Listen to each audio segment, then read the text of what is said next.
আসমাইনটা ফেরেশতা আসে নামাজে বন্দী হইতো, সে আজান আমি কার জন্য দেব? যে আজানের নবী আসবে না, যে আজানের নবী আমার পিছনে দাঁড়াবে না, যে আজানের কারণে ইমামতি করবে না, এই আজান আমি কার জন্য দেব? যে আজানের জন্য আল্লাহ রাসূল সাল্লাল্লাহু আলাইহি সাল্লাম আসতেন, আল্লাহর নবী আজকে নাই। আমি হযরতে বেলাল মদিনায় নাই। হযরতে বেলাল আজান দিতেন, আল্লাহ রাসূল সাল্লাল্লাহু আলাইহি সাল্লাম পিছন দিকে দাঁড়ায় দাঁড়ায় বেলালের আজান শুনতেন। মসজিদে চলে আসছেন, সমস্ত মানুষগুলো মদিনায় যাওয়ার লোভে পাগল হয়ে যায়, কিন্তু হযরতে বেলাল মদিনা ছাড়ার লোভে পাগল হয়ে গেছে। সাহাবা আজমাইনরা দাঁড়াইছে, দাঁড়াও বেলাল আজান দিবা না। তো রাসূল আকরাম সাল্লাল্লাহু আলাইহি সাল্লাম যখন হযরতে বেলাল ইসলাম গ্রহণ করেছে, সমস্ত কাফের বেঈমান মুশরিকরা হযরতে বেলালকে একটা বন্দী কইরা পাহাড়ের চূড়ায় নিয়ে গেছে। হযরতে বেলালকে ছুরিতে চড়াইছে, হাতে পায়ে পেরাক মেরেছে। বেলালকে বলেছে, বেলাল কালিমা ছাড়ো, হে বেলাল ইসলাম ছাড়ো, হে বেলাল কালিমা ত্যাগ করো, না হলে তোমার জীবনকে আমরা কেড়ে নেব।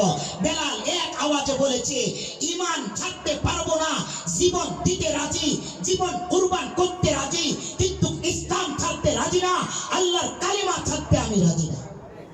বেলাল বুঝে শুনে কথা বলো, হ্যাঁ আমি সেটাই প্রস্তুত। শুলিতে চড়াইয়া দিছে, হাতে পারাক গাড়ছে, পায়ে পারাক গাড়ছে। হযরতে বেলাল যখন চিৎকার করে বলেছে লা ইলাহা ইল্লাল্লাহ মুহাম্মাদুর রাসূলুল্লাহ, আর কাফের মুশরিকদের বাচ্চারা সেদিন বেলালকে নির্মমভাবে আত্মহত্যা করার জন্য চেষ্টা করেছে, বেলালকে প্রহার করেছে, আঘাত করেছে। পিছন থেকে মাথার করে আঘাত করার পরে বেলাল জিবলাটা বাইর করে ফেলাইছে। তখনও প্রতিটা জিবলার প্রতিটা জায়গায় থেকে হযরতে বেলালের জবান থেকে লা ইলাহা ইল্লাল্লাহ ধরে আসতে আসে। হযরতে বেলালের জিহ্বাটা টান দিয়ে কাফেররা পেরাক মেরেছে, পেরাক গেড়েছে হযরতে বেলালের জবান থেকে। তখনও কালিমার আওয়াজ আসতেছে। বেলাল তখন যখন মুক্তি পাইছে, বেলাল আল্লাহ রাসূলের কাছে উপস্থিত হয়েছে। বেলালকে আল্লাহর নবী জিজ্ঞাসা করছে, ও বেলাল কেন থুতলাও? আল্লাহর নবীর কাছে বেলাল বলছে, ইয়া রাসূলুল্লাহ, যখন ইসলাম গ্রহণ করি নাই তখন তো আমি থুতলাই নাই, যখন আমি মায়ের গর্ভে থেকে বাইর হয়েছি, হাঁটাচলা শিখছি, আমি বেলাল থুতলাই নাই। যখন ইসলাম গ্রহণ করেছি তখন থেকে আমি থুতলাই। বলতেছি কেন বা কি কারণে? ওগো আল্লাহর নবী, আপনার দিনে কালিমা, আপনার পুরানো কালিমা যখন আমি পড়েছি, আর সমস্ত কাফেররা একদল হয়ে আমার উপরে নির্যাতন আর জুলুম করেছে, পাহাড়ের চূড়ায় নিয়ে গেছে, আমাকে ছুরিতে উঠাইছে, হাতে পায়ে পেরাক মেরেছে, জিহ্বার টান দিয়ে পেরাক করেছে, আর বলেছে বেলাল কালিমা ছাড়ো, ইসলাম ছাড়ো, দিন ছাড়ো, আর ইসলামকে ভুলে যাও। আমি বলেছি ওগো নবী, ওগো হাবিব, আমি বলেছি পৃথিবীর জীবন দিতে পারি, হযরতে বেলালকে কুরবান করতে পারেন, এ বেলাল জীবন নিয়ে নিতে পারেন, বেলাল ইন্তেকাল করতে পারে, বেলাল ইসলাম থাকতে পারে না, বেলাল কালিমা থাকতে পারে না, আমি কালিমা ছাড়বো না। এতে আমার মতো বেলালের জীবন থাক আর নাই থাক, আমি বেলাল ইসলামকে নিয়ে বাঁচবো। ওগো আল্লাহর নবী, যখন আমার গায়ে এত আঘাত করেছে, জিহ্বার টান দিয়ে পেরাক মেরেছে, ওগো আল্লাহর নবী, তখন থেকে সেদিন থেকে আমার জবান ভার, আমি সেদিন থেকে তোতলাই। ওগো আল্লাহর নবী, তার আগে আমি তোতলাইতাম না।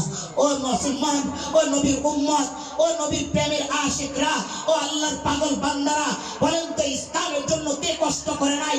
নবীর রাসূলের দেখেন ইতিহাস, সাহাবা আজমাইনদের ইতিহাস দেখেন, আল্লাহর রাসূলের পায়েতে পায়েতে কষ্ট, তায়েফে গেছেন, পাথর নিক্ষেপ করেছেন, মক্কার কাফের বাচ্চারা জ্বলন্ত কয়লার উপরে আল্লাহর রাসূলকে টানা হেঁচড়া করেছে, পাথর নিক্ষেপ করেছে, রক্ত ঝরেছে, দৌড়াইতে দৌড়াইতে আল্লাহর রাসূল সাল্লাল্লাহু আলাইহি সাল্লাম আব্বাসের বাড়ি পর্যন্ত দৌড়াইয়া গেছে।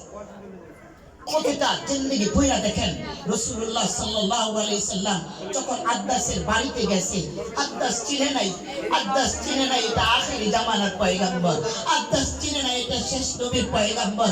আব্বাস শুনেছিল আখেরি জামানার একজন পয়গম্বর আসবে, যেদিক দিয়ে হাঁটবে সুগন্ধ বাইর হবে, যেই রাস্তা দিয়ে হাঁটবে রাস্তায় সুগন্ধ বাইর হবে, এই নাকি আখেরি জামানার নবী।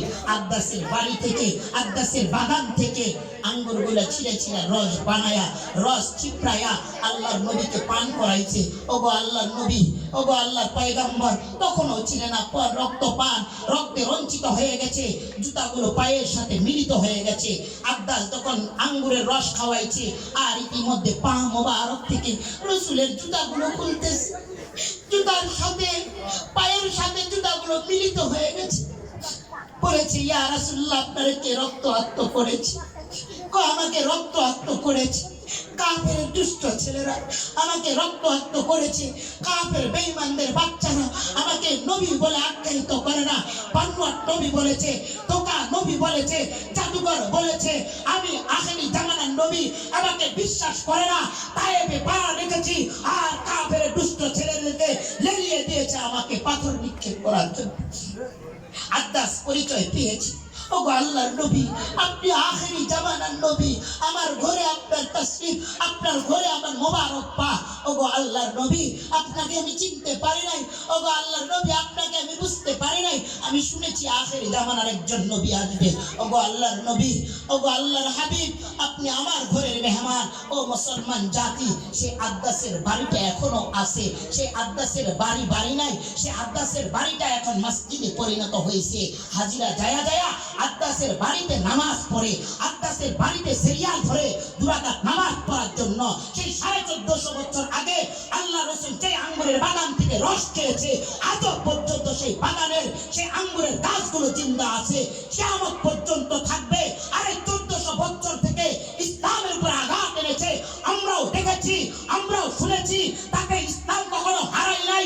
কিয়ামত পর্যন্ত ইসলামকে কেউ হারাইতে চেষ্টা করলেও হারাতে পারবে না, ঠিক কিনা? এই জন্য মুসলমান, আমরা আপনাদেরকে সত্যের দাওয়াতের জন্য